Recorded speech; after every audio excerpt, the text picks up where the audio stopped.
Hi there, this is part 3 of trying to set up and create a simple project with Mplabx.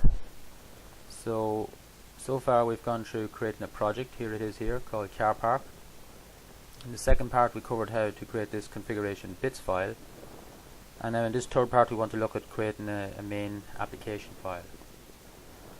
Okay, you can see that I have a number of projects in the IDE environment here, but the car park one is the one that's active at the moment. So when I compile or build a project, it's the car park one that's actually being built. If I wanted to select, just as a, by the way, if I wanted to select one of the other projects as a main project, I could click on it, right click and set as main project. But for the moment we'll leave the car park one as our main project. Now we want to create a main application file, so we can go File, New File. It's in the car park project. It's a C file. It's a C main file, and this will just produce, and you can give it a name.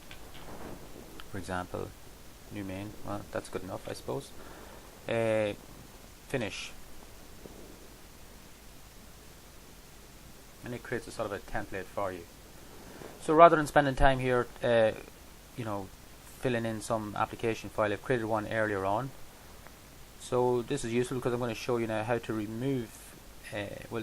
This actually hasn't been attached to the source file yet. So the second stage of this would actually to right-click on this and add an existing item.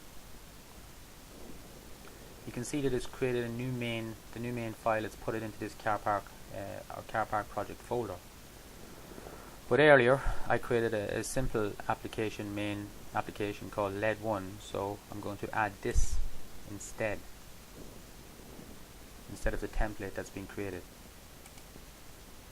We'll just close this new main. Now we can see the LED1, the application program that I created earlier, is attached to the project. If I double click on this, it opens it up. Okay, I've tried to create a sort of a simple standard template for students that they should follow.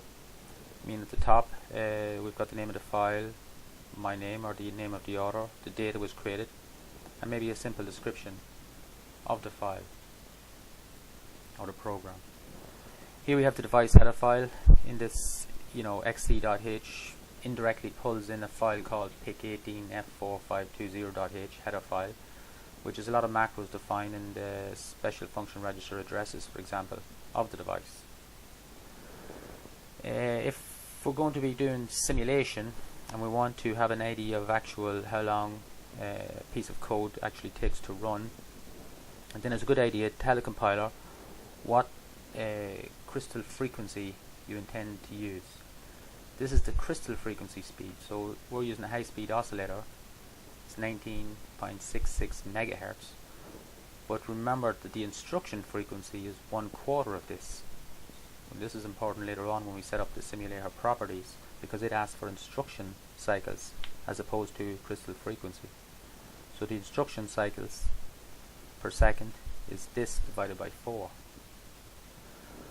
Unfortunately, we're using the XC8 compiler, and one of the problems I found, of course maybe somebody has a different solution, is that it doesn't really have a good delay functions included. It does have a delay millisecond function, and here I'm using this to create my own 1 second delay function. So you can see I have a delay millisecond.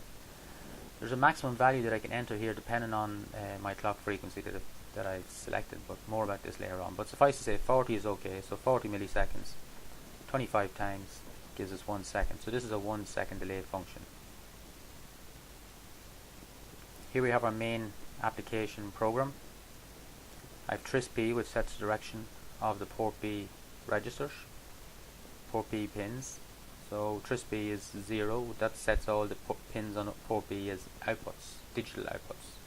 By default they're digital. Initially just set port B to value 5A, and then I just have an infinite loop where port B cycles through 0F, F0, FF, 1 second delay in between. If you're happy enough that it seems okay, then you can go ahead and compile. I find these a little bit confusing. I mean, we have build main project, we have clean and build main project. I'm not really sure, you know, when I would just build or when I would clean and build. I tend to just go clean and build the main project. If we want to create a hex file for downloading onto a board, then we'd select clean and build the main project. If we want to you know, debug for simulation, then we could choose clean and build for debugging main project. I'll show you the difference in a moment, debugging main project. So just to check if it compiles, I suppose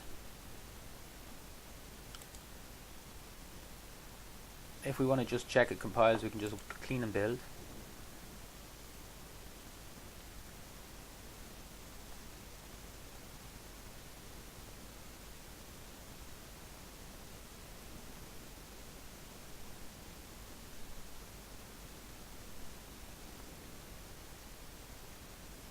And you can see that we have some errors.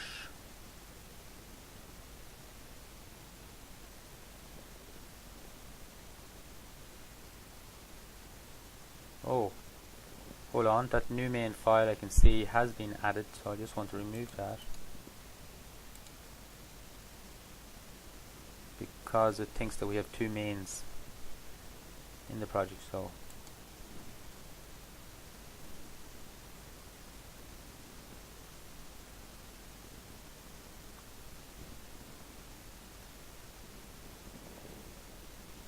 okay, good. So we can see that the build has been successful. Note here at the very bottom, it's created a hex file. A hex file is what you're going to need if you're downloading to the board, to an actual hardware. So we download the hex file. We'll show you how to do that later on. If we were did a clean and build for debugging the main project, we'll go through the compile process again, clean it up, but this time instead of creating a hex file for programming, it creates an ELF file.